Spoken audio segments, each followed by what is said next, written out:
চিরঞ্জিত academy চ্যানেলে সবাইকে স্বাগত জানাই। প্রত্যেক প্রাইমারি ও আপার প্রাইমারি টেট প্রার্থীকে যারা West Bengal TET, central TET কিংবা অন্য কোনো স্টেটের টেট দিচ্ছ, তাদের ক্ষেত্রে এই ক্লাস অত্যন্ত উপকারে আসবে। আজ আমরা চলে এসেছি আবারও একটা বাংলা পেডাগজির এমসিকিউ প্র্যাকটিস সেট নিয়ে। ইতিমধ্যেই আমরা বাংলা পেডাগজির এমসিকিউ প্র্যাকটিস সেট টোটাল 8টা আলোচনা করে নিয়েছি। আজকে 9 নম্বর প্র্যাকটিস সেট নিয়ে চলে এসেছি। খুব মন দিয়ে ক্লাস করবে, কোথাও স্কিপ করে যাবে না, কারণ অনেক গুরুত্বপূর্ণ তথ্য এর মধ্যে থেকে পাওয়া যাবে এবং বর্তমানের সময়ের পরীক্ষার ধরন অনুযায়ী প্রশ্ন তৈরি করা আছে। কেমন? চলো সরাসরি ক্লাসে চলে আসি। প্রথম প্রশ্ন, একজন শিক্ষার্থী কোনো প্রশ্নের উত্তর জানা সত্ত্বেও সঠিক মতো বলতে পারছে না। এটি প্রকাশমূলক অসঙ্গতি, গ্রহণমূলক অসঙ্গতি, একই সঙ্গে প্রকাশমূলক অসঙ্গতি এবং গ্রহণমূলক অসঙ্গতি, ঘয়ে ভাষার ভুল। 4টে অপশান। তোমরা একটু ভেবে নাও পজ করে, তারপরে আমি অ্যান্সারে চলে আসছি। এবারে অ্যান্সারে চলে আসি। বলা হচ্ছে উত্তর ক, প্রকাশমূলক অসঙ্গতি। কেন প্রকাশমূলক অসঙ্গতি? শিক্ষার্থী প্রশ্নের উত্তর জানে কিন্তু বলতে পারছে না, অর্থাৎ সে হয়তো না, তার উত্তর বলার ক্ষেত্রে সে সঠিকভাবে শব্দ ব্যবহার করে বাক্য গঠন করে প্রকাশ করতে পারছে না। ঠিক আছে, তাই এটাকে বলা হচ্ছে প্রকাশমূলক অসঙ্গতি। এটা গ্রহণমূলক অসঙ্গতি হবে না, কারণ যখন প্রশ্নের উত্তর দেবে সেটা তো সে প্রকাশ করবে, তাই না? নেক্সট প্রশ্নে চলে আসি।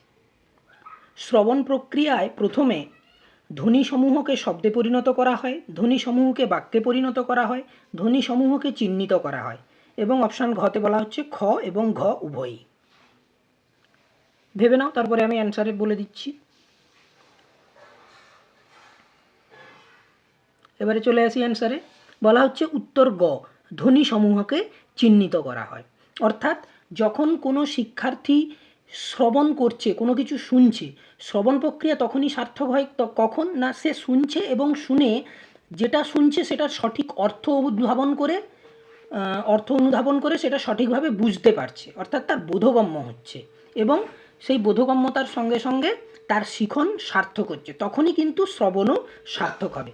তাই যখন শ্রবণ প্রক্রিয়া চলতে থাকবে তখন ধ্বনিসমূহকে চিহ্নিত করতে হবে, আইডেন্টিফাই করতে হবে। ঠিক আছে, শব্দে পরিণত করা হয় না, বাক্যেও পরিণত করা হয় না, ধ্বনিসমূহকে চিনতে হয়, জানতে হয়, দিয়ে তার অর্থ সঠিকভাবে বুঝতে হয়। তাই এর উত্তর হবে ধ্বনিসমূহকে চিহ্নিত করা হয়। নেক্সট প্রশ্ন।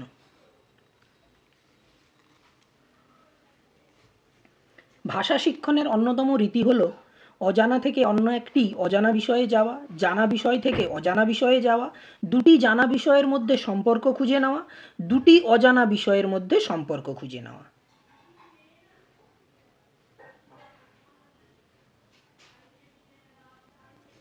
এবারে অ্যান্সারে চলে আসি। বলা হচ্ছে উত্তর খ, অর্থাৎ জানা বিষয় থেকে অজানা বিষয়ে যাওয়া, অর্থাৎ আমরা নোন টু আননোন যাব। এটা কী রকম?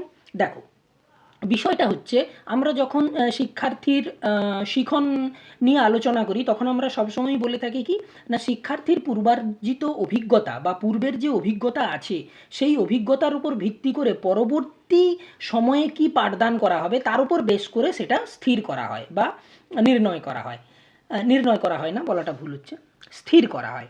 তো সেক্ষেত্রে কি হয়, তাহলে পূর্বার্জিত জ্ঞান মানে পূর্বে শিক্ষার্থীর বিষয়টি অলরেডি তার জ্ঞানের সংস্পর্শে আছে বা তার সেই বিষয় সম্পর্কে জ্ঞান আছে, অর্থাৎ সেটা তার জানা আছে। সেখান থেকে অজানাতে যেতে হবে। অজানা মানে কি, আবার সেই জানাটার উপর ভিত্তি করে আবার নতুন কিছু শেখা হবে যেটা অজানা বিষয় থাকবে। তাই ভাষা শিক্ষণের অন্যতম রীতি জানা বিষয় থেকে অজানা বিষয়ে যাওয়া। অজানা থেকে অজানা হবে না, দুটো জানা বিষয়ের মধ্যে সম্পর্ক খুঁজে নেওয়াও হবে না এবং দুটি অজানা বিষয়ের মধ্যেও সম্পর্ক খুঁজে নেওয়া হবে না। কেমন? কারণ অজানা বিষয়ের মধ্যে কি সম্পর্ক খুঁজবে, যেটা জানে না সেখানে সম্পর্ক খোঁজার কোনো প্রশ্নই আসে না। নেক্সট প্রশ্ন। বাংলা ব্যাকরণে প্রধান 4টি আলোচ্য বিষয় ধ্বনি শব্দ বাক্য বর্ণ, অনুসর্গ শব্দ বাক্য ধ্বনি, ধ্বনি শব্দ বাক্য অর্থ বর্ণ ধ্বনি। ঠিক আছে, ভেবে নাও এটা, তারপরে আসছি আবার। এবারে অ্যান্সারে চলে আসি। বলা হচ্ছে উত্তর গ, ধ্বনি শব্দ বাক্য এবং অর্থ। এই 4টে কিন্তু একবারে সুন্দরভাবে মনে রেখে দেবে।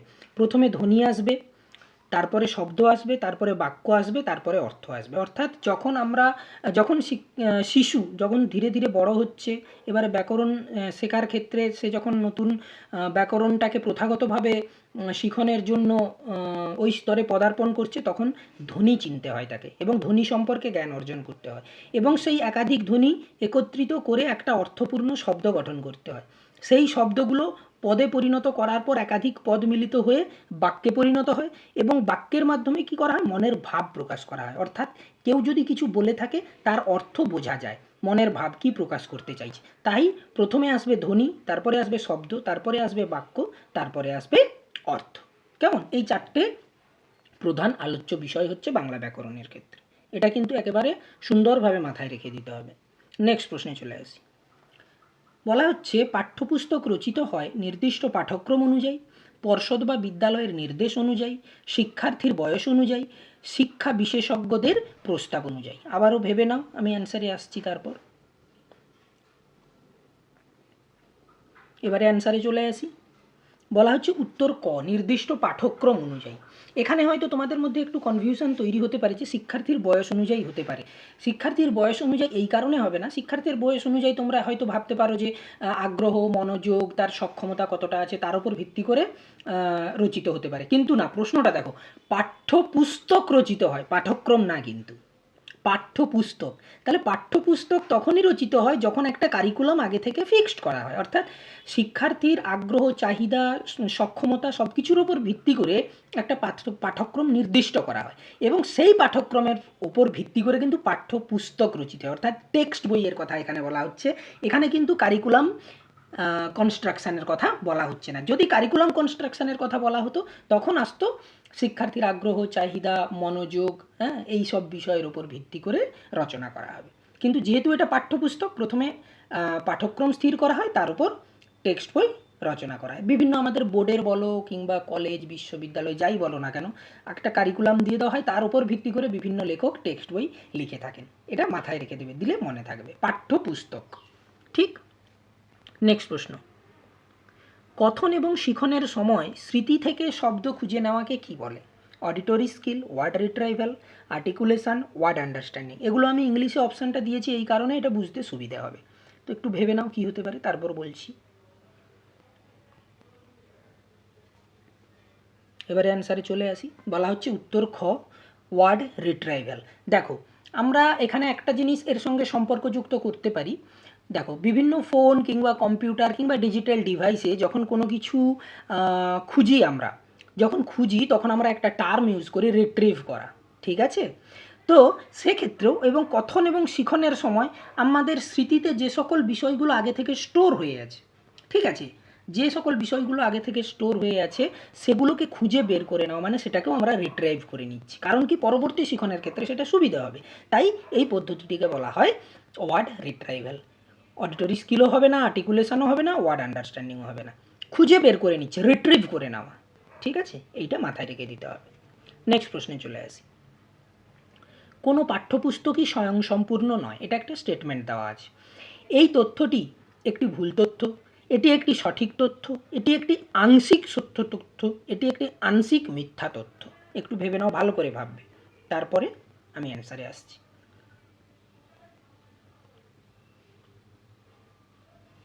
এবার অ্যান্সারে চলে আসি। বলা হচ্ছে উত্তর খ, এটি একটি সঠিক তথ্য। কারণ কি, এখানে পাঠ্যপুস্তক মানে একইভাবে কিন্তু টেক্সট বইয়ের কথা বলা হচ্ছে। দেখো, আমরা যদি স্কুল লেভেলের কারিকুলামের উপর ভিত্তি করে আমরা দেখে থাকি বিভিন্ন লেখক একটা বিষয়ের উপর, ধরো ইতিহাসের উপর বলো, ভূগোল বলো, যাই বলো না কেন, একাধিক লেখক বই লিখে থাকেন, টেক্সট বই লিখে থাকেন। তাহলে একটা বইতেই কিন্তু আমরা সব কিছু তথ্য পাই না, অর্থাৎ একটা টেক্সট বুক কিন্তু একেবারে স্বয়ংসম্পূর্ণ নয়, এটি একেবারে সঠিক তথ্য। এই জন্য আমাদের টিচাররাও রেফার করেন যে এনার বই পড়বে, এনার সঙ্গে সঙ্গে হাতের কাছে এই বইটা রাখবে, অমুকজনের লিখিত বইটা রাখবে। অর্থাৎ একসঙ্গে যদি একটার মানে একাধিক যদি টেক্সট বুক রাখা হয় তখন আরও অধিক তথ্য আমরা সংগ্রহ করতে পারি। তাই একটা পাঠ্যপুস্তক কিন্তু সবসময় স্বয়ংসম্পূর্ণ হয়। এটা যে শুধু স্কুল লেভেল তাই নয়, হায়ার এডুকেশনের ক্ষেত্রেও একই। ঠিক আছে? তাই পাঠ্যপুস্তক স্বয়ংসম্পূর্ণ নয়, যে কোনো পাঠ্যপুস্তক, এটা অবশ্যই একেবারে সঠিক তথ্য, ভুল তথ্য না, আংশিক সত্য, আংশিক মিথ্যা এরকম প্রসঙ্গ আসবেও না। কেমন? তাহলে উত্তর হবে খ, এটি একটি সঠিক তথ্য। নেক্সট প্রশ্ন, পাঠের লক্ষ্য ও উদ্দেশ্য অনুযায়ী পাঠ 3 প্রকার, নিম্নের কোনটি এর অন্তর্গত নয়? পাঠের লক্ষ্য ও উদ্দেশ্য অনুযায়ী পাঠ 3 প্রকার, নিম্নের কোনটি এর অন্তর্গত নয়? চর্বণা পাঠ, সাধনা পাঠ, ধারণা পাঠ, নীরব পাঠ। ভেবে নেবে ভালো করে, পাঠের যে প্রকারভেদগুলো আছে সেই অনুযায়ী ভালো করে ভেবে নাও, তারপরে আমি অ্যান্সারে আসছি। এবারে অ্যান্সারে চলে আসি। বলা হচ্ছে উত্তর ঘ, নীরব পাঠ। অর্থাৎ পাঠের লক্ষ্য ও উদ্দেশ্য অনুযায়ী কিন্তু চর্বণা পাঠ হয়, সাধনা পাঠ হয়, ধারণা পাঠ হয়, ঠিক আছে। কিন্তু নীরব পাঠ, সরব পাঠ, ওটা হচ্ছে পাঠের প্রকৃতি অনুযায়ী। মানে আমি কিভাবে পাঠ করছি, একজন শিক্ষার্থী কিভাবে পাঠ করছে, নীরবে পাঠ করছে না উচ্চারণ করে করে সশব্দে পাঠ করছে, অর্থাৎ উইথ সাউন্ড, শব্দের সহিত, উইথ সাউন্ড। তাহলে যখন উইথ সাউন্ড পাঠ করে তখন সেটা সরব পাঠ হয়, এবং যখন মনে মনে পড়া হয় তখন সেটাকে নীরব পাঠ বলে। এটা হচ্ছে পাঠের প্রকৃতি। কিন্তু লক্ষ্য উদ্দেশ্য মানে কি? পাঠের লক্ষ্য উদ্দেশ্য মানে কি? আমি কিছু শিখবো, জানবো, বুঝবো, উপলব্ধি করব। তার জন্য কিন্তু ধারণা পাঠ, সাধনা পাঠ, চর্বণা পাঠ এগুলো অত্যন্ত প্রয়োজনীয়। তাই পাঠের প্রকৃতি অনুযায়ী হচ্ছে নীরব পাঠ, তাই এই অপশানটা হবে না। তাহলে পাঠের লক্ষ্য উদ্দেশ্য অনুযায়ী কোনটা হবে না? না নীরব পাঠ হবে না, হবে কোনটা তাহলে? চর্বণা পাঠ, সাধনা পাঠ এবং ধারণা পাঠ। ঠিক আছে, নেক্সট প্রশ্ন, বর্তমান যুগের শিক্ষণ পদ্ধতিতে শিক্ষকের ভূমিকা হলো কর্মোদ্দীপক হিসাবে, একজন দক্ষ নিয়ামক হিসাবে, শৃঙ্খলাপরায়ণ হিসাবে, প্রশাসনিক ব্যক্তিত্ব হিসাবে। ভালো করে ভাববে, তারপরে আমি অ্যান্সারে আসছি। এবারে অ্যান্সারে চলে আসি। বলা হচ্ছে উত্তর ক, কর্মোদ্দীপক হিসাবে। এখানে কর্মোদ্দীপক যে টার্মটা ইউজ করা হয়েছে, সব থেকে ভালো মনে রাখার একটা আমি ইংলিশ টার্ম বলে দিচ্ছি, ফেসিলিটেটার। ফেসিলিটেটার হচ্ছে টিচারের ক্ষেত্রে প্রথমে গুরুত্বপূর্ণ ভূমিকা, তারপরে কমিউনিকেটার হয়, তারপরে ফ্রেন্ড, ফিলোসফার, গাইড, বিভিন্ন রকমের হয়। আচ্ছা, এখানে কি হবে না কর্ম উদ্দীপক হিসাবে, মানে শিক্ষার্থীদের কোনো কাজে যখন অংশগ্রহণে সক্রিয় হবে শিক্ষার্থীরা, তখন শিক্ষক মহাশয় কী হবে, তাদেরকে উদ্দীপনা যোগাবেন। তাহলে এখানে শৃঙ্খলাপরায়ণ তো অবশ্যই হবেন, ভালো ব্যক্তিত্ব হতে হবে, দক্ষ নিয়ামকও হতে হবে, কিন্তু সবার আগে কর্মে, শিক্ষার্থীদের কোনো কর্মে তাকে উদ্দীপনা জাগানো শিক্ষক মহাশয়ের হচ্ছে প্রধান কর্তব্য। মানে এখানে যে অপশানগুলো আছে তার মধ্যে মোস্ট অ্যাপ্রোপ্রিয়েট এবং সবার আগে স্থান পাবে কর্মোদ্দীপক হিসাবে। অর্থাৎ উদ্দীপনা তিনি সঞ্চার করবেন, যার মধ্য দিয়ে শিক্ষার্থীদের আগ্রহ তৈরি হবে এবং সফলতার সহিত সে শিক্ষণ প্রক্রিয়া সম্পন্ন করতে পারবে। তাই বর্তমান যুগের শিক্ষণ পদ্ধতিতে শিক্ষকের ভূমিকা হলো কর্মোদ্দীপক হিসাবে। উত্তর ক। ঠিক আছে, নেক্সট প্রশ্ন, ভাষা শিখন হলো একটি স্বতঃস্ফূর্ত প্রক্রিয়া, প্রত্যক্ষ অংশগ্রহণমূলক প্রক্রিয়া, পরোক্ষ অংশগ্রহণমূলক প্রক্রিয়া, অসচেতন প্রক্রিয়া। ভাষা শিখন, ঠিক আছে, টার্মটা মাথায় রাখো। ভাষা শিখন একটা হয়, ভাষা আত্মীকরণ আর একটা হয়। একটু ভেবে নাও, তারপরে অ্যান্সারে আসছি। এবারে অ্যান্সারে চলে আসি। বলা হচ্ছে খ, প্রত্যক্ষ অংশগ্রহণমূলক প্রক্রিয়া। কারণ কি না, যখন ভাষার আত্মীকরণ হয় সেটা সাধারণত মাতৃভাষার আত্মীকরণ হয়। শিশু যখন ছোট থেকেই ভাষা অর্জন করে, ভাষার দক্ষতা অর্জন করে, তখন তার কিন্তু ভাষার আত্মীকরণ হয় নিজের মাতৃভাষাতে। ঠিক আছে, সেখানে কিন্তু স্বতঃস্ফূর্তভাবে তার ভাষা অর্জনের প্রক্রিয়া সম্পন্ন হয় বা ভাষার দক্ষতা অর্জনের প্রক্রিয়া সম্পন্ন হয়।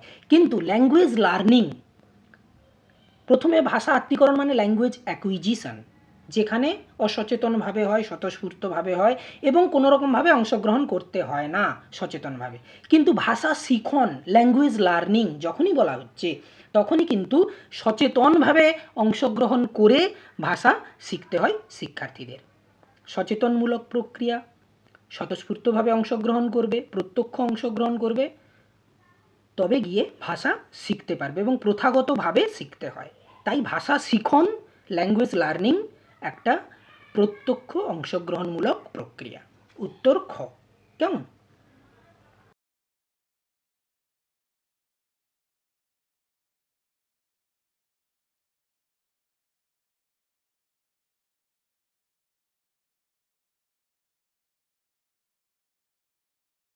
শ্রেণীকক্ষে ভাষা ব্যবহারে সমস্যা সম্পন্ন শিশুদের কিভাবে চিহ্নিত করা যায়?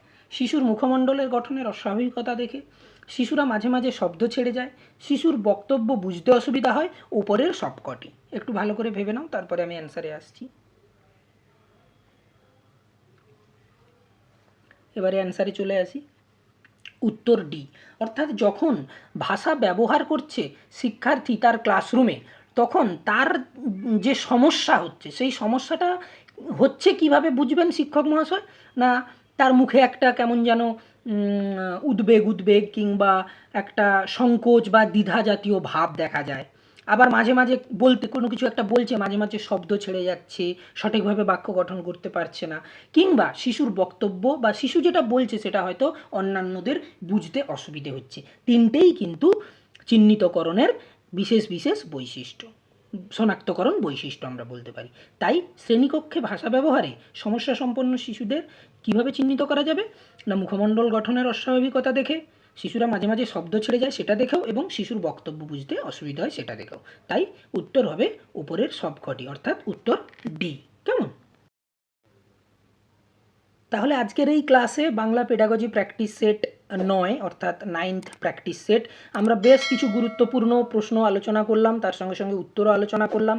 প্রশ্নগুলো দেখেই বুঝতে পারছো তোমরা যে এগুলো পুরোটাই কনসেপচুয়াল প্রশ্ন, এবং এই কনসেপচুয়াল প্রশ্নই এখন বেশি করে আসছে। তাই কোনো রকম অবহেলা না করে, ভিডিও স্কিপ না করে ভালো করে ক্লাসগুলো ফলো করো। আশা করছি না, আমি গ্যারেন্টি দিচ্ছি তোমরা প্রত্যেকে সবাই ভালো স্কোর করে টেট কোয়ালিফাই করতে পারবে এবং ভবিষ্যতে সফল শিক্ষক হবে। ঠিক আছে, তাহলে আজ এই পর্যন্ত থাক, পরের ক্লাসে আবার দেখা হচ্ছে। ভালো থেকো, ভালোভাবে প্রিপারেশান নাও, বেশি করে স্কোর করে টেট কোয়ালিফাই করো এবং সফল শিক্ষক হও।